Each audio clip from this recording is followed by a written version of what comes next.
Gracias por continuar aquí en el canal de televisión del Poder Legislativo Federal, el canal del Congreso, en las frecuencias del 45.1 a nivel, pues, en 10 ciudades del país, a nivel nacional, y en el 45.2 en el Valle de México y área metropolitana.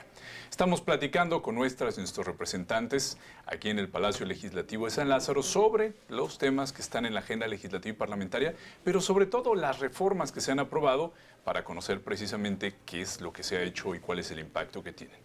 Seguramente usted recuerda el fenómeno migratorio, este tema que ha estado en los medios de comunicación, que es, pues, muy atractivo, con helicópteros tomando caravanas migrantes atravesando hacia México, niños, mujeres, hombres caminando hacia el sueño americano. Y bueno, todo esto tiene implicaciones evidentemente para nuestro país. Somos un país de tránsito, como lo han denominado muchas veces, un país en el cual la gente de Sudamérica migra hacia los Estados Unidos y en el camino, pues, muchas de estas personas deciden quedarse en nuestro país, y esto sin duda es un reto para el Estado mexicano. Pero de esto vamos a platicar con el diputado Eduardo Bonifaz Moedano, a quien le agradecemos muchísimo que nos dé estos minutos al canal del Congreso. Muchísimas gracias, diputado, por estos minutos. Al contrario, el agradecido soy yo, y presido la Comisión de Asuntos de la Frontera Sur en esta 64 legislatura. Una comisión que sin duda ha dado, con mucha modestia lo digo, buenos resultados, porque hay un equipo de trabajo de las y los legisladores muy serio, muy profesional, muy responsable. ¿Y qué ha hecho esta comisión en los temas que acabas de mencionar? Bueno, a partir de octubre de 2018 viene un cambio total en la estrategia, en el programa que ya tenía elaborado la Comisión de Asuntos de la Frontera Sur para realizar en nuestro primer periodo ordinario de sesiones en 2018. Y tiene un cambio en virtud de que algo que nunca se había visto en el país, se viene una caravana de migrantes, mujeres y hombres, del Triángulo Norte, de los 3 países de Centroamérica que hacen frontera con México, que son El Salvador, Honduras y Guatemala. La llegada de estos grupos, caravanas de mujeres, niñas, niños, nos pone en una situación de análisis, de reflexión y de revisión sobre todo de la agenda legislativa. Recordamos que en ese momento nuestro país acababa de participar en el Pacto Mundial por la Migración, en los acuerdos de Marrakech, en donde el principal punto era que las migraciones y los acuerdos que suscribe México deberían ser ordenadas, reguladas y documentadas. A partir de ello, lo primero que hacemos es saber qué es lo que ha suscrito nuestro país en términos de migración. Y empezamos a ver que estaba ese acuerdo. A partir de ahí hay una solicitud, en aquel entonces todavía, quien era el candidato electo, el ahora presidente de México, el licenciado Andrés Manuel López Obrador, y sugiere que haya, pues, un acercamiento con estos grupos. Esto se da en una gira de trabajo que hace al estado de Chiapas, en donde de tal suerte coincidía el coordinador de la fracción parlamentaria de Morena, el diputado Mario Delgado, y a partir de ahí decidimos ir a ver de manera física cuál era la situación de las y los migrantes en ese momento en la frontera sur de nuestro país, que era prácticamente Tapachula o Suchiate, el municipio de Suchiate, por donde ingresaron la mayoría de las y los migrantes. Vimos que era una situación difícil, complicada. Revisamos la estrategia del Instituto Nacional de Migración, de sobre todo lo más importante del sector salud. Caso curioso, todavía no estaba el tema de la pandemia por el COVID-19. Y a partir de ahí nos reunimos con, en aquel entonces, el presidente municipal de Tapachula, en paz descanse, sí, el doctor Gurría, la presidenta municipal de Suchiate, y con él, inclusive el embajador de Honduras, porque ya se percibía que esto era una situación de carácter político inducido por los Estados Unidos, por el gobierno de Donald Trump. Y platicamos con el embajador y se definieron una serie de estrategias. A partir de ahí, empezamos en la comisión a trabajar de manera coordinada con la comisión inclusive de asuntos migratorios. Y empezamos a hacer una serie de tareas legislativas que trajeron como consecuencia iniciativas de reformas a la ley de migración, en donde voy a hablar de manera general, porque es un trabajo muy largo, es un trabajo muy intenso. No hemos dejado desde octubre de 2018 de caminar en toda la frontera sur. Esto es en Chiapas, en Campeche, en Tabasco y en Quintana Roo, y Yucatán, que está un poco más alejado, pero prácticamente los que hacen línea fronteriza con Guatemala y por donde accesaban eran estos estados. Entonces ha sido un trabajo permanente. ¿Qué fue lo que hicimos? Revisar protocolos y hacer propuestas al Instituto Nacional de Migración a través de la Secretaría de Gobernación a efecto de que protegiéramos a las y los migrantes con absoluto respeto a sus derechos humanos. Y empezamos a ver el tema de las niñas y los niños migrantes y adolescentes que no iban acompañados, o que iban acompañados pero que quedaban en un momento determinado solas o solos, en virtud de que sus padres, al tratar de huir o esconderse porque no traían documentación, dejaban solas a los niños y a los niños, y eso era un tema muy delicado, y vimos que se armonizaran protocolos a efectos de que el Instituto Nacional de Migración, en las áreas de desarrollo infantil de los municipios, atendieran a estas niñas y niños, y atendieran también a las y los migrantes que por su condición de lenguaje, porque vale recordar que no nada más llegaron del Triángulo Norte, o sea, de Honduras, Guatemala y El Salvador, sino que de repente llegaron cientos de migrantes cubanos, haitianos, africanos, y esto ocasionó pues mayor dificultad para la Comar y la ACNUR, en virtud de que era muy difícil la comunicación con ellos. Entonces se trabajó en esos aspectos de cuidar y proteger en base a los derechos humanos a las y los migrantes para que no fueran utilizados por las bandas delincuenciales, porque también percibimos eso, que eran grupos de migrantes que eran engañados por organizaciones criminales dedicadas a esto.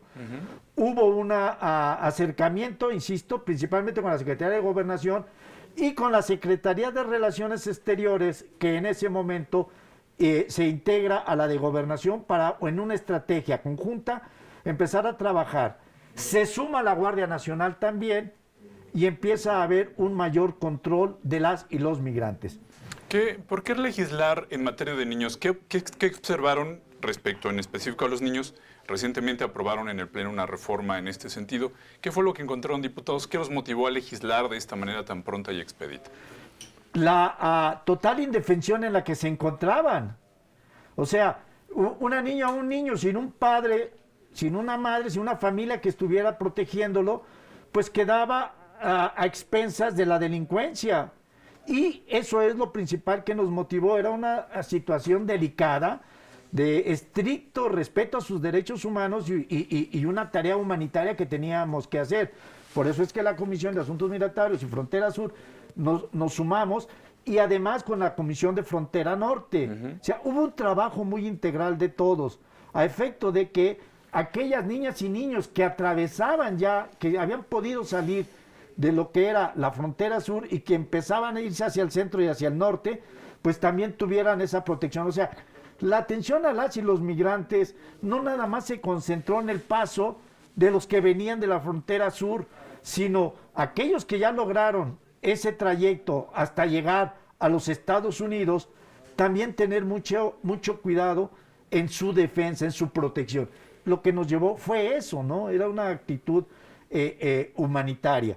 ¿Encontraron ustedes situaciones tan terribles, estas imágenes que veíamos en los centros de detención de los Estados Unidos, encontraron situaciones similares o focos rojos en nuestro país? No, nunca hubo una situación similar a la actitud degradante, inhumana, que muchas veces empleó el gobierno de los Estados Unidos. Aquí fue una situación diferente. Posteriormente viene el tema de el COVID, ¿sí? Pero además había precaución o había temor porque pues las y los migrantes introducían comida, alimentos ellos, y también se empezó a observar un paso de ganado por las fronteras, ante todo el gran problema que ocasionaron las caravanas. Aprovecharon algunas bandas delincuenciales para empezar a introducir ganado. Entonces eso nos llevó también a tomar medidas desde el ámbito legislativo a efecto de solicitar a la Secretaría de Salud cercos sanitarios y fitosanitarios para prever esta situación. Y la zona fronteriza siempre ha sido un lugar, desafortunadamente, de mucha de prostitución, y aunado a que ha sido una zona altamente con un alto índice de contagios con VIH, pues esto nos llevó a tomar medidas legislativas, insisto, para prever todas estas cuestiones, y afortunadamente así se dio. Porque hasta la fecha, ustedes lo pueden observar, en los medios de comunicación no hay una sola señal de alarma hasta ahorita, y esperemos que así sea, por las acciones que se hicieron con el gobierno en función de las iniciativas legislativas y la observación que estuvo haciendo las diferentes comisiones de la Cámara de Diputadas y de Diputados. Posteriormente viene lo del COVID, en donde se cierra totalmente la frontera con los Estados Unidos, se cierra la frontera con Guatemala, quedan muchos grupos de migrantes que están pidiendo su estatus migratorio, ya sea como refugiado o para pedir su tránsito hacia los Estados Unidos. Y esto lleva a otra estrategia también, donde la Cámara, en un acuerdo que hace con la Junta de Coordinación Política y la presidencia de la mesa directiva en aquel momento, acudimos otra vez a hacer una revisión a cada uno de los centros de recepción de las y los migrantes, a donde acudimos con la ACNUR y con la Comar para definir estrategias, y de ahí salen acuerdos muy importantes, precisamente vigilando y ratificando la preocupación de las y los legisladores por el cuidado de las y los menores migrantes, y vigilar que aquellos centroamericanos que inducían desde el punto de vista criminal a las caravanas en un afán de obtener dinero ilícito, se detectó, y a través de la interrelación con la Procuraduría General de la República, supongo la Fiscalía General de la República, y con la Secretaría de Relaciones Exteriores, en coordinación con los gobiernos de Centroamérica, esto es Honduras, principalmente Honduras, empezaron a detectar a estos delincuentes y fueron detenidos, y se pudo también identificar los números de celulares donde desde Centroamérica promovían las caravanas, engañándolos, diciendo que era el paso más fácil y que estaban abiertas las fronteras, y donde la gente cayó de alguna manera también motivado por el gobierno de los Estados Unidos. Esta es parte de las tareas que hicimos con las y los migrantes en los momentos más álgidos de de las caravanas. Nos quedan unos minutos, diputado. Ya estamos en la parte de cierre de la legislatura, en el tercer año de ejercicio. ¿Cuáles son los retos que le quedan a la Comisión de Frontera Sur para cerrar el año legislativo? Evidentemente, el día de hoy en que estamos grabando esta entrevista, sin duda será el presupuesto, tienen que emitir ustedes una opinión.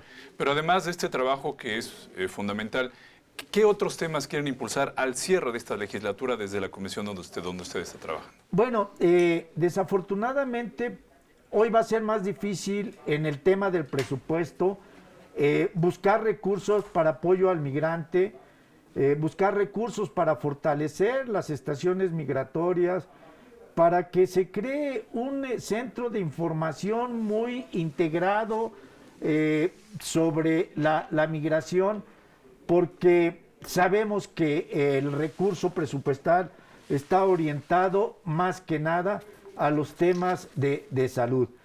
Pero como Comisión de Frontera Sur hay observaciones importantes de mis compañeras legisladoras y legisladores en el tema de que necesitamos que los recursos o los programas que en un momento dado se comprometieron con los estados de Centroamérica, con los países de Centroamérica, veamos qué es lo que ha pasado, qué resultados han traído, y si esos recursos no están todavía siendo bien utilizados, pues regresarlos a nuestro país para atender ahorita las necesidades en materia de, insisto, sanitaria principalmente en todo lo que es la frontera sur. Porque vale recordar que hubo un proyecto, un programa financiero donde nuestro gobierno se comprometió con estos países a efecto de de disminuir precisamente las caravanas con programas de bienestar que están identificados en nuestro país y que se empezaron a iniciar sobre todo en Honduras y El Salvador. Entonces, ¿qué es lo que queremos? Bueno, pues lo que queremos es que revisar esos recursos a efecto de utilizarlos en temas más relacionados con la salud y la seguridad de toda la frontera. Quiero hacer un comentario rápidamente. El Centro de Estudios Sociales y Opinión Pública de la Cámara, hace un mes y medio, el CESOP, realizó un estudio de opinión sobre qué expresaba la ciudadanía en la frontera sur respecto a temas de migración, de salud y seguridad. Y quiero decirlo con mucha seriedad, que este estudio de opinión que hizo el CESOP dio resultados donde en general la opinión respecto a la tarea del gobierno de la República en temas de salud, de migración, de seguridad, resultó bien calificado por la opinión pública. Lo cual sin duda es una muy buena noticia y esperemos que podamos seguirlo así, ¿no? Recuerde que hubo un momento, cuando vino la presión de los Estados Unidos, que el gobierno de México, para disminuir, aparte de los programas de apoyo a los países de Centroamérica, la Guardia Nacional, aproximadamente 5 o 6 mil miembros de la Guardia Nacional, se sumaron a la vigilancia de toda la frontera sur. Diputado Raúl Eduardo Bonifaz Muedano, le agradecemos que nos haya dado estos minutos al canal del Congreso. Muchísimas gracias. El agradecido soy yo y los felicito. Este set modesto, sencillo, pero adecuado para ustedes y muy merecido. Muchísimas gracias. Y gracias sobre todo a usted que está pendiente del trabajo de nuestras y nuestros representantes aquí en el canal de televisión del Poder Legislativo Federal. Vamos a continuar platicando con ellas y con ellos en nuestras frecuencias del 45.1 y el 45.2. Continúe con el canal del Congreso, Parlamento Abierto a las ciudadanas y a los ciudadanos. Hasta muy pronto.